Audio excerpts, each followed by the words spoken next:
നമസ്കാരം. Alpha palliative care daily ന്യൂസിലേക്ക് സ്വാഗതം. പ്രധാന വാർത്തകൾ.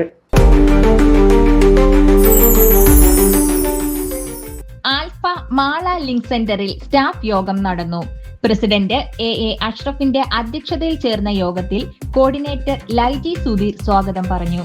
Secretary Lissy Johny, treasurer Harshad PA, doctor Salam, Nisa Ashraf, Sheela Jose എന്നിവർ സംസാരിച്ചു. Senior staff Jilsha home care പ്രവർത്തനങ്ങളിലെ വിശേഷങ്ങൾ പങ്കുവയ്ക്കുകയും ഒരു രോഗിയുടെ അനുഭവ കഥ അവതരിപ്പിക്കുകയും ചെയ്തു. ഡ്രൈവർ സുമേഷ് നന്ദി പറഞ്ഞു. Thrissur Kattoor Pompei saint Mary's higher secondary vocational സ്കൂളിൽ ആരിഷ് ക്ലബ് അംഗങ്ങൾക്ക് 30 മണിക്കൂർ ട്രെയിനിംഗ് പൂർത്തീകരിച്ചതിന്റെ ഭാഗമായി സർട്ടിഫിക്കറ്റുകൾ വിതരണം ചെയ്തു. അഡ്വക്കേറ്റ് തോമസ് ഉണ്ണിയാടൻ MLA ഉദ്ഘാടനം നിർവഹിച്ചു.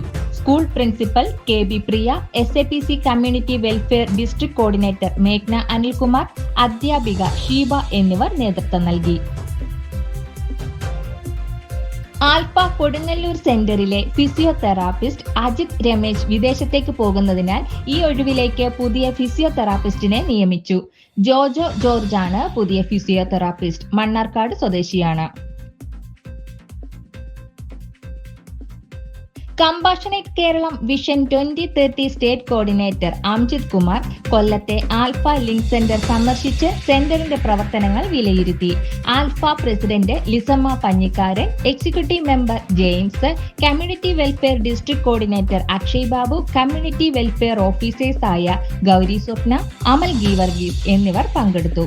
സേവനങ്ങളുടെ ഗുണനിലവാരം കൂടുതൽ മെച്ചപ്പെടുത്തുന്നതിനും ഭാവി പ്രവർത്തനങ്ങൾ ശക്തിപ്പെടുത്തുന്നതിനും ആവശ്യമായ നിർദ്ദേശങ്ങളും പദ്ധതികളും ചർച്ച ചെയ്യുകയും ഹോം കെയർ സേവനങ്ങൾക്ക് ആവശ്യമായ പിന്തുണ നൽകുമെന്നും ഉറപ്പുവരുത്തി.